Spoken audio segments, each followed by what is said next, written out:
दोस्तों नमस्कार। सांस लेना, ब्रीदिंग करना, this is an intrinsic quality to our being. हमें हर हाल में सांस लेना होता है और लेकिन आप जान के हैरान रह जाओगे कि बहुत सारे 99.99% लोग ऐसे हैं जिनको ये पता ही नहीं है कि सांस कैसे लिया जाता है। दूसरा, साइकोलॉजी ये कहती है, हमारा योगा साइंस ये कहती है कि ब्रीदिंग और हमारा थॉट पैटर्न, ये दोनों आपस में they are intricately related to each other. आपकी सांसें तेज होती हैं तो आपकी थॉट प्रोसेस चेंज होती है। आप कभी महसूस करिए कि आप अगर एंग्जाइटी में होते हैं, या डिप्रेशन में होते हैं, जब फियर में होते हैं, जब बहुत ज़्यादा खुशी में होते हैं, तो अपनी सांस को उस टाइम पे ऑब्जर्व करिए, दैट विल चेंज। और नॉर्मली तेज़ गति से सांसें जब आदमी लेता है तो इसका मतलब वो किसी फियर में है, किसी एंग्जाइटी में है, किसी पैनिक में है, या किसी परेशानी में, या किसी डिप्रेशन में है। तो जो हमारी फीलिंग्स हैं they are intricately related to our breathing pattern. तो इसका मतलब ये हुआ कि अगर हम सांसों की गति को कंट्रोल कर लें तो हमारी फीलिंग्स भी अकॉर्डिंगली चेंज होती हैं। ये बहुत कम लोग जानते हैं एक्चुअली।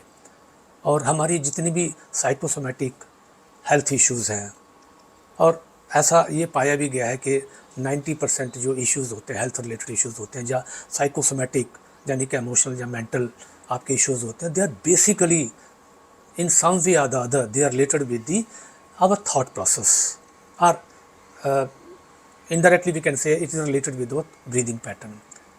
तो इसके दो तरीके हैं। अगर आपको मान लीजिए आपके you are experiencing some panics, you are experiencing some anxiety, you are experiencing some emotional or mental feelings, immediately change the pattern. You control your breathing pattern. Breathing pattern जैसे ही चेंज करेंगे आपकी थॉट प्रोसेस चेंज होना शुरू हो जाएगी। तो चलिए, ये तो बात ये रही। अब हम सीधा बात करते हैं कि ब्रीदिंग क्या होती है। ब्रीदिंग के तीन बेसिकली नॉर्मली जो हम लोग, जो मैक्सिमम लोग जानते हैं, 99.99% लोग जानते हैं, वो यही जानते हैं कि भैया सांस लेना और छोड़ना है, सांस लेना और छोड़ना है। तो ये ऐसा होता है जैसे जब सांस लेते हैं उसको रेचुक बोलते हैं, और जब सांस छोड़ देते हैं पूरक बोलते हैं उसको। तो सांस लेना, सांस छोड़ना, यानी इनहेलेशन और एक्सहेलेशन।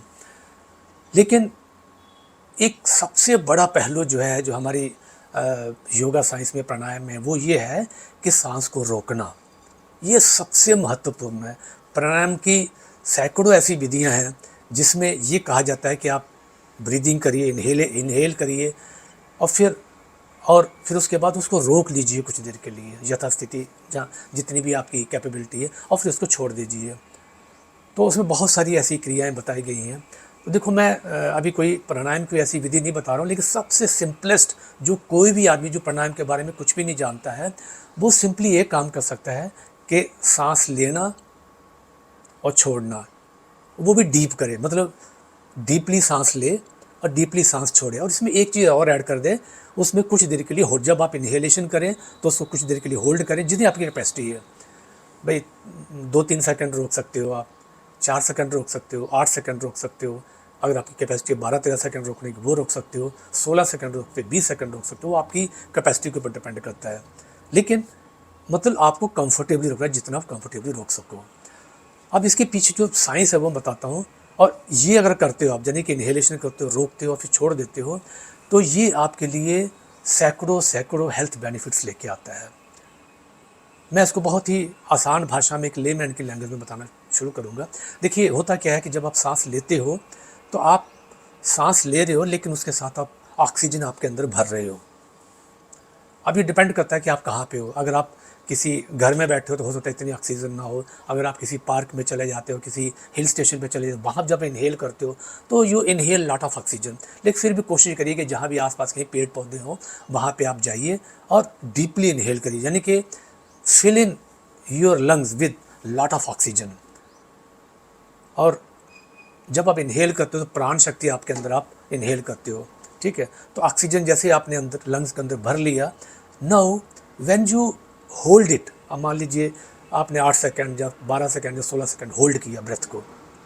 इस दौरान होता क्या है कि what ever inhalation you have done, जो भी ऑक्सीजन आपने अपने अंदर भरी है, वो ऑक्सीजन जो है it is transported through blood stream.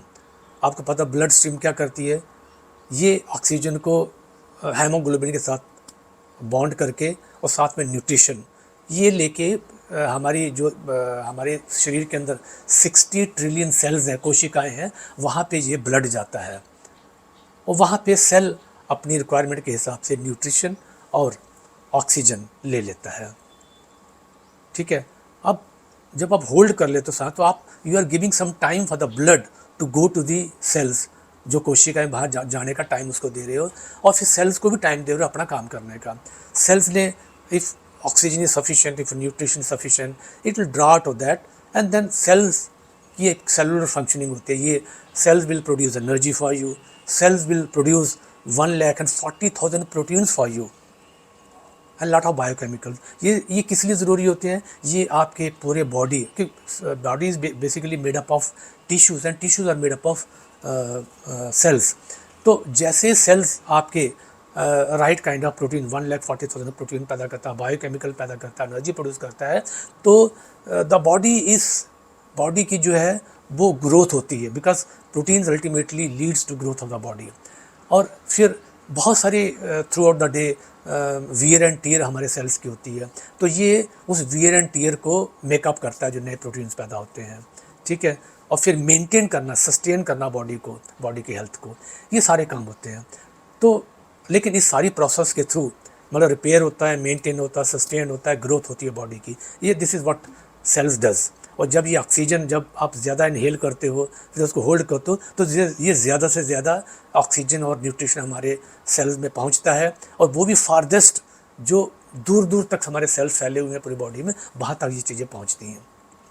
ये तो एक प्रोसेस होगी। दूसरी प्रोसेस होती है इसी एनर्जी प्रोडक्शन के दौरान, प्रोटीन प्रोडक्शन के दौरान, there are lot of waste, free radicals and toxins are produced by the cells. So ये they are transported back into the blood stream, या फिर हमारा जो लिम्फेटिक सिस्टम, आपको पता है ब्लड स्ट्रीम के साथ साथ ही एक लिम्फेटिक सिस्टम होता है, which is basically the store house of the wastage. ये सारे सेल जो अपने वेस्ट जो हैं और टॉक्सिन्स है इस लिम्फेटिक सिस्टम में दे देता है, या फिर कुछ ब्लड स्ट्रीम में वापस आ जाते हैं। लेकिन जब हम टाइम देते हैं, जब हम ब्रीदिंग करते हैं, डीप ब्रीदिंग करते हैं, फिर होल्ड करते हैं, फिर उसको जब एक्सेल करते हैं, तो लिम्फेटिक सिस्टम के जो नोड्स हैं they act as pump. Normally blood में तो ऐसा है कि हमारा हार्ट एक पंप है, और बाकी ये जो हार्ट है it pumps in blood, it pumps out blood, तो ये पंप इन पंप आउट करता रहता है, जिससे हमारा सारा जो वेस्ट मटेरियल वो बाहर निकलता है।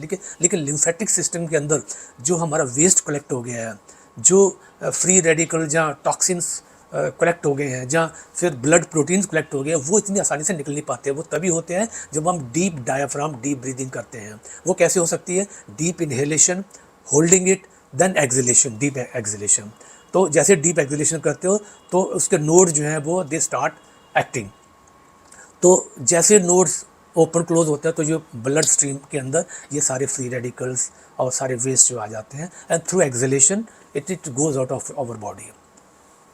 तो ये जो चीज़ प्रोसेस, इसलिए ब्रीदिंग, इसलिए प्राणायाम में से कुछ सिंपल प्राणायाम है, लेकिन जो मोस्टली प्राणायाम है उसमें हमेशा कुंभक का एक बहुत बड़ा रोल है, यानी कि inhalation, holding the breath and then leaving the breath.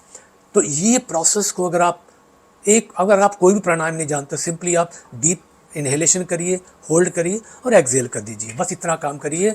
और इसको अगर आप दिन में 2-3 बार, मान लीजिए 10 ब्रेथ आपने कर ली, इनहेल किया, होल्ड किया और ब्रीद आउट कर दिया, फिर इनहेल किया, होल्ड किया, छोड़ दिया। ठीक है, इस तरीके से आप अगर करते हो, 10 से 12 ब्रेथ भी करते हो एट ए टाइम, तो ये हार्डली 5 मिनट लेता है। ऐसे ही शाम को एक बार कर लिए, सोने से पहले कर लिए। मैं बता रहा हूँ आपकी बॉडी की, आपकी सेल्स की क्लीनिंग, आपकी ब्लड की क्लीनिंग, आपके लिम्फेटिक सिस्टम की क्लीनिंग रेगुलरली होती रहेगी। एंड जो भी आपके 99% जो डिजीज़ हैं वो इसी कारण है कि बहुत सारा वेस्ट, बहुत सारा फ्री रेडिकल्स, बहुत सारी टॉक्सिन्स, बहुत सारे ब्लड प्रोटीन आपके अंदर जो है जमा हो गए हैं।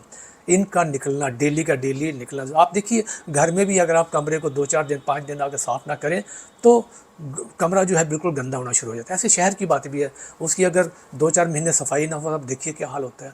तो मोस्टली जो लोगों की प्रॉब्लम है वो ये है कि हमारे शरीर के अंदर कचरा बहुत कलेक्ट हो गया। खूब सारा पानी पीजिए, अपने बॉडी को हाइड्रेट रखिए, न्यूट्रिशियस फूड खाइए और एक्सरसाइज करिए।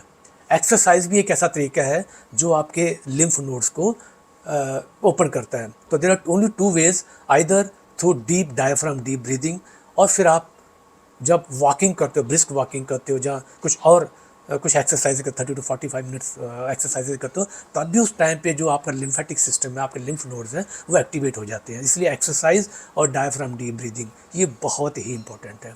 तो इसको करिए आप लोग।